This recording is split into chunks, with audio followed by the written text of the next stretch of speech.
At a theater, Peter and his family go to see their daughter Maggie's play, where she's portraying Peter Pan. Although the play is interesting, Peter is busy taking business calls and scheduling his meeting. His son Jack's baseball game is the next day, but Peter misses it because of an emergency business meeting. He leaves the office in a rush but gets there too late and misses the game. To make his son feel better, Peter takes him and his family on a trip to London for Christmas. Jack still remains mad at his dad, but Peter fails to make him feel better. The family arrives at his grandparents' house, where Peter meets with his cousins and, most importantly, his grandma, Wendy. Peter later heads to an empty room upstairs to close the windows, where he sees paintings of sailing ships. His wife, Moira, calls him downstairs as he's getting an emergency business call again. The kids joke around with him, so he gets mad at them and kicks them out of the room. Moira gets mad at his absurd behavior and throws his phone out so that he can be with his family for just a few days. Wendy tells a bedtime story about fairies to Peter's kids and tells them that she is the actual Wendy from Peter Pan. Peter and Moira take Wendy away as they need to head for an event and say their goodbyes to the kids. Later at the event, Peter makes some jokes to cheer the crowd and praises Wendy for saving orphans and providing them with a home to live in. Everyone stands up in respect for Wendy, which makes her tear up. Meanwhile, a dog barks outside of the house of a madman, so that madman thinks that the dog is saying, "Hook." So, he looks over at a ship in a bottle and also starts saying, "Hook," repeatedly. Right then, the window handle of Jack and Maggie's room mysteriously opens, and a great breeze causes both the kids' blankets to fall over. Wendy realizes that something is wrong and returns home alongside Peter and Moira to find the house completely wrecked from the inside out. They quickly rush to the kids' room to see that they are not there. Wendy notices a sword attached to the door and a letter hanging, asking Peter to find the perpetrator, Hook. The police force comes to investigate and primarily assumes that it was a prank done by the kids. Wendy knows that the police can't help on this case and reveals to Peter that he came to her from Neverland. But Peter doesn't have any memories of getting taken in by Wendy at the age of 12, so he doesn't believe her. Still, Wendy tells him that he needs to remember his true identity to find his way back to Neverland to rescue his kids, and she reveals to him that he is the legendary Peter Pan from the storybooks. Peter gets drunk, wondering what is the truth and what is not, and then notices a plume of light approaching him. The plume of light reveals itself to be a fairy and introduces itself as Tinker Bell. She tells him that he needs to return to Neverland right away, but Peter believes that he has become delusional and smacks her away. Tinker realizes that Peter no longer has his memories, so she just knocks him unconscious and takes him away with her. And after a beautiful journey, they reach the mythical island of Neverland. Peter regains consciousness to find himself in a city of Lilliputs and pirates. His unconventional fancy clothing attracts a few pirates, but Tinker comes to his rescue at the nick of time and helps him disguise himself as a proper pirate. He walks through the streets with Tinker when he sees the local pirates gathering and waiting for their captain. Captain Hook comes out of the ship and announces to his fellow pirates that he has finally gotten his revenge on his arch nemesis Peter Pan by abducting his children. Hook then wages war against Peter to take revenge for cutting his hand and reveals Peter's children inside a rope cage, which makes Peter unveil his disguise. Peter tells Hook that he is the guy that he wants and requests that he release his kids in exchange for a blank check. Hook makes it clear first that he has no need for some worthless paper. Then, upon closely examining Peter, Hook doesn't believe that a mere middle-aged man can be the infamous legend Peter Pan. His assistant assures him that this man is actually Peter Pan after matching his fingerprints. So Hook raises the children's cage to its maximum height and makes a deal with Peter that if he can fly to them and rescue them, they shall be freed. However, Peter mentions that he is afraid of heights and cannot fly, as he still believes that he is not Peter Pan. Still, to save his kids, he climbs up the ship but can't get himself to reach them. Hook's assistant, Smee, comes to the conclusion that Peter has lost his powers and memories because he has been outside of Neverland for over 30 years. Hook becomes highly disappointed in Peter and orders him to kill Peter and his family instead. Tinker Bell shows up and promises him that he can have his true revenge on Peter in the next 3 days once he regains his memories. Hook agrees and lets Peter leave. Peter falls underwater and has his moment with the mermaids for a while before getting rescued. He runs across Tinker Bell again, who wakes up the lost boys and tells them that their long-lost leader, Peter, is back. But to their disappointment, Peter is a fat, old man. Since time passes differently in Neverland, the kids are still kids while Peter is an old man. Anyway, the Neverland kids chase Peter around the island, thinking he is a fake. Tinker Bell tells them that they need to make Peter remember his identity. Still, the kids are messing around with him. Tinker Bell again reminds the kids that Peter no longer has the memories or abilities he had before and that he needs to get those back to save his kids after 3 days. The kids finally realize that it is Peter after having a closer look at him. Peter requests the kids help to defeat Hook, so they decide to give him a chance. Meanwhile, Hook is still in shock that Peter is a fat, old man. He begins to hate everything in the world. He gets overly dramatic and decides to commit suicide. But Smee stops him and fills him up with more ego than ever. Smee comes up with a plan to make Peter's kids like him so much that they turn against him. Hook loves the idea and begins laughing like a maniac. Back to Peter, he is getting back into shape and relearning how to live like the Lost Boys. He trains and does more childish stuff with the kids while Hook begins his plan to make Peter's kids like him. He successfully manipulates Jack into hating Peter, but Maggie's mature enough to see through his tricks, so Smee takes her away. Peter learns how to properly have dinner and eats Never foods with the Lost Boys. Peter easily loses his patience and feels that he has had enough of these childish theatrics, so he throws an insult at Rufio, and that begins a roast battle between them. Peter begins to enjoy roasting Rufio and even throws food at him, but this time, the food turns real as he finally begins getting his powers back. They celebrate as Peter begins to remember his swordsmanship skills as well. Jack's clock that Peter gave him earlier makes Hook furious, and he immediately takes him to his broken clock museum to add it to the collection. He reveals how much he hates ticking and invites Jack to destroy the clocks too. Jack vents his anger and begins to destroy everything in the museum. He then begins to cry, so Hook comforts him and promises to be a better father than Peter. He even starts a baseball game to impress Jack even more. Meanwhile, Peter and the Lost Boys arrive there to steal Captain Hook's hook, but then he notices that his son is playing now. Jack hits the home run, wins the game, and begins to celebrate with Hook. Peter realizes that Hook has stolen his son and leaves with disappointment. Jack's home run ball hits Peter's head conveniently, and he begins to regain all of his memories. He sees the reflection of his younger self in the pond. Then his own shadow guides him to a secret corridor where he finds Tinker Bell dressed as a proper fairy to make Peter remember the old times. He begins to remember that this place was actually Wendy's house. He begins to look at his things and remembers how everything was before. He remembers his first memory from when he was just a child. He accidentally got separated from his mother and was about to die, but Tinker Bell saved him and took him in. As he began to grow up and learn how to do magic, he went back to his parents' place, but he saw that they had already forgotten about him. He started seeing every other window that was opened, and that's how one day he met Wendy. Their friendship grew over the years, but Wendy began to grow old and even became a grandmother. Peter fell in love with Wendy's granddaughter, Moira, and soon became a dad himself. With his memories back, Peter remembers how to fly again. With that, he once again becomes the leader of the Lost Boys. Tinker Bell grows big, gives Peter a kiss, and confesses her love to him. But Peter only loves his wife and his children, so he rejects her. He remembers that he needs to save his children as soon as possible. He immediately heads towards the pirates' island. He makes a flashy entrance and threatens Hook to hand over Jack. However, Jack doesn't want to go with him, as he thinks of Hook as his only father. Peter still remains determined and fights with dozens of pirates. Peter falls into a trap all of a sudden, but the Lost Boys come to his rescue and free him. An all-out war begins between the Lost Boys and the pirates, but Peter's team uses childish tricks to throw off the pirates completely and defeat them. Hook also wants to do something intelligent, but he's only a pirate. Rufio takes Hook head on, and in the meantime, Peter goes to save Maggie. After an intense sword battle, Peter saves Maggie and promises to never lose her again. Rufio gets disarmed by Hook and gets stabbed by his sword. Before he dies, he tells Peter that his wish is to always have a dad like him. Upon hearing that, Jack comes back to reality and tells his real dad that he also wishes to go home. So Peter ends the fighting there and flies away with Jack. He reunites with Maggie and starts leaving with the old boys. But Hook asks for one last duel, so Peter accepts his challenge. In the end, with the power of friendship, Peter overpowers Hook and humiliates him by ripping off his wig. Hook acts as if he has admitted defeat, but he tries one last trick on Peter. But karma strikes, and he gets killed by a falling crocodile statue. Peter then teaches Maggie and Jack how to fly. Peter makes Thud the new leader of the Lost Boys and then returns to his world. Peter loses his powers to fly, but his heart still remains childlike. He understands the importance of keeping his family first and lives happily ever after.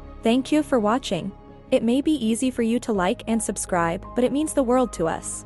Please subscribe for more movie recaps.